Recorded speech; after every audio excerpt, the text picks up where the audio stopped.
আসসালামু আলাইকুম। ঘরে মাছ, মাংস কিংবা পোলাও, বিরিয়ানি যত কিছুই থাকুক না কেন, আমার কাছে হচ্ছে শাকসবজির গুরুত্ব সবার আগে। আর তা যদি হয় নিজের বাগান থেকে তুলে খাওয়া টাটকা, টাটকা শাক তাহলে তো কথাই নেই। ইউকেতে এখন পর্যন্ত সামারের আসলে দেখা নেই। জুন মাসের মাঝামাঝি সময় চলে আসছে। তো ওইভাবে কোনো শাকসবজিই কিন্তু খুব একটা বড় হয়নি। তার মাঝখান থেকে যা বড় হয়েছে আজকে তা থেকে কিছু তুলে নেব। আমার এই লাল শাকের টবের মধ্যে কিছু সরিষা শাক হয়েছে। হয়তো লাল শাকের বীজের মধ্যে মিশানো ছিল।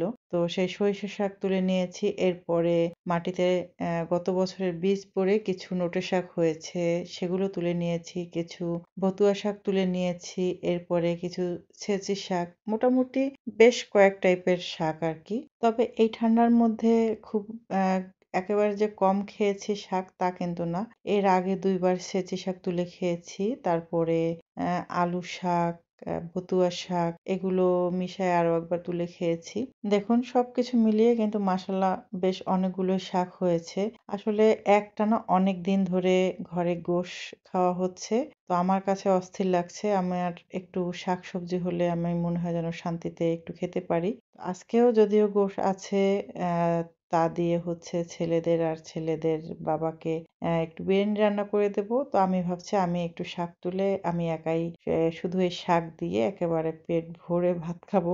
আসলে তুলে আনার পরে আগে আমি হচ্ছে ধুয়ে নেই। কারণ দেখা যায় কি অনেক সময় পোকা থাকতে পারে বা মাটিগুলো আগে ধুয়ে সরিয়ে নেওয়া ভালো। তুলে এনে যদি কুচি করি দেখা যায় পোকা যা থাকবে সব ওর সাথেই কুচি হয়ে যাবে। এজন্য আগে হচ্ছে কিছু সময় ভিজিয়ে রেখে ধুয়ে নেই। তো ছোট, ছোট শাক বিধায় আমি না আলাদা করে কুচি করিনি। সরাসরি কড়াইয়ের মধ্যে দিয়ে তারপরে একটা কেচি দিয়ে হচ্ছে এভাবে কেটে নিয়েছি।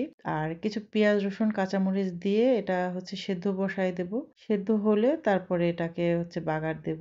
মাঝে লবণ দিয়ে দিয়েছি কিন্তু লবণ ছাড়া না। একটু কমে আসছে যখন তখন লবণ দিয়েছি। কারণ শাকের পরিমাণ কম তো। ১ম এ যদি লবণ দিয়ে দিই দেখা যাবে লবণটা বেশি হয়ে যায়। আমার প্রায় এই জিনিসটা হয়।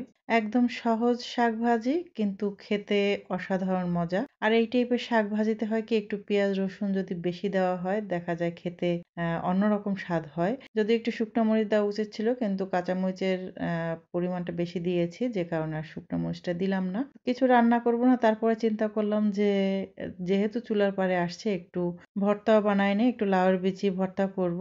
এই যে গত ভিডিওতে আমি শেয়ার করেছিলাম হচ্ছে ল্যাম্ব আমি গ্রিল করেছিলাম। তো সবটা তো খাওয়া হয়নি। অনেক বড় তো। যেটুকু রয়ে গেছে সেটাকে করেছি কি ছোট, ছোট টুকরো করে কেটে এর মধ্যে কিছুটা বিরিয়ানির মসলা, তারপরে আরেকটু বাড়তি আদা, রসুন, পেঁয়াজ এগুলো দিয়ে রান্না করে একটু পোলাওয়ের মতো করে মিশিয়ে দিচ্ছি। জাস্ট বিরিয়ানির স্বাদটাও পেল। আর এই টাইপের খাবার হলে তো এদের কথাই নেই। সত্যি বলতে বিরিয়ানিটা কিন্তু অসাধারণ হয়েছিল। এলোমেলো করে রান্না করলে মাঝে মধ্যে দেখবেন অনেক মজা হয়। তো আমিও কিন্তু ছেলে, ছেলের বাবা এদের সাথে একটু টেস্ট করেছিলাম। দেখলাম যে না আসলেই মজা হয়েছে। লাউয়ের বিচির ভর্তা এখনো যারা ট্রাই করেননি অবশ্যই ট্রাই করার অনুরোধ রইলো। আমার কুকিং চ্যানেল ঝুমিস লাভলি কিচেনে ২ টাইপের লাউয়ের বিচির ভর্তার রেসিপি দেয়া আছে। চাইলে সেখান থেকে আপনারা দেখে আসতে পারেন। তো আজ তাহলে এখানেই বিদায় নিচ্ছি। সবাই ভালো থাকবেন, সুস্থ থাকবেন। আল্লাহ হাফেজ।